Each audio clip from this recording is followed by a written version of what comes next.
உடனே சொன்னேன் அந்த புழு செத்து போச்சே, கொலகாரனா ஆக்கி விட்டியல என்ன? அப்படியா, செத்து போச்சா, சரி விடு. அதுக்கு பக்கத்துல பாரு கொஞ்சம் தூரத்துல ஒரு வண்ணத்து பூச்சி பறக்குது, அது காதுல போய் சொல்லுன்னாரு. நேரா போய் அது காதுல ஓம் நமோ நாராயணானே, அதுவும் படக்கு படக்கு அடிச்சு செத்து போச்சு. நீ மேற்கொண்டு பயம் வந்துருச்சு எனக்கு.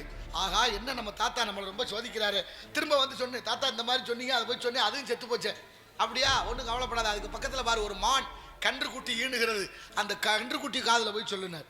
நேரா போய் கன்றுக்குட்டி காதுல சொன்னேன், படக்குன்னு அதுவும் துடிச்சு செத்து போச்சு. ஆஹா, ரொம்ப மான் குட்டி செத்து போச்சு. இப்போ வந்து சொன்னேன், தாத்தா இப்போ என்ன செய்யறது, அதுவும் செத்து போச்சு. சரி சரி, ஒன்றும் கவலைப்படாத, இப்போ ஏற்கனவே 3 உயிரை போய்க்காச்சு, இதுக்கு மொத்த குத்தமும் என் மேல வந்துட போதே, என்ன செய்யறது அவனை கவலைப்படாத போ. காசி ராசனுக்கு ரொம்ப நாள் குழந்தை இல்லாம இப்பதான் ஒரு குழந்தை வளர்ந்துருக்கு, இன்னைக்கு பிறந்த நாள். போய் என்ன பண்றா, தொட்டில கிடக்கிற குழந்தைகிட்ட போய் சொல்லுன்னாரு.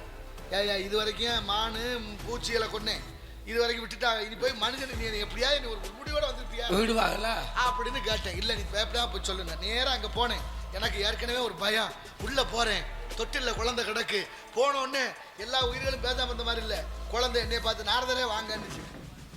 எப்படி பாருங்க பாருங்க, உங்களுக்கு முன்னாடி. ஆமா, நாரதரே வாங்கன்னு சொன்ன உடனே ஓம் நமோ நாராயணாய நமகன்னு குழந்தை ஓம் நமோ நாராயண நமக சொன்னேன். குழந்தை மகிழ்வோட சிரிச்சது. இப்ப அந்த குழந்தை சொன்னுச்சு, நாராயணா நாராயணா. குழந்தை செத்து போயிருந்தா என்ன ஆகுறது கதை? முடியாது இல்ல. முடியாது. அப்ப என் பாட்டனை கேட்டேன், தாத்தா அந்த குழந்தை மட்டும் சாகலையே, உன்னை கண்டு பேச்சா வரவேற்றுச்சா? ஆமா, அந்த குழந்தை தான் முதல்ல புழுவா இருந்தது, அடுத்து வண்ணத்து பூச்சியா இருந்தது, அடுத்து மானோட கன்றுக்குட்டியா இருந்தது. இதெல்லாம் பிறவி பயன்.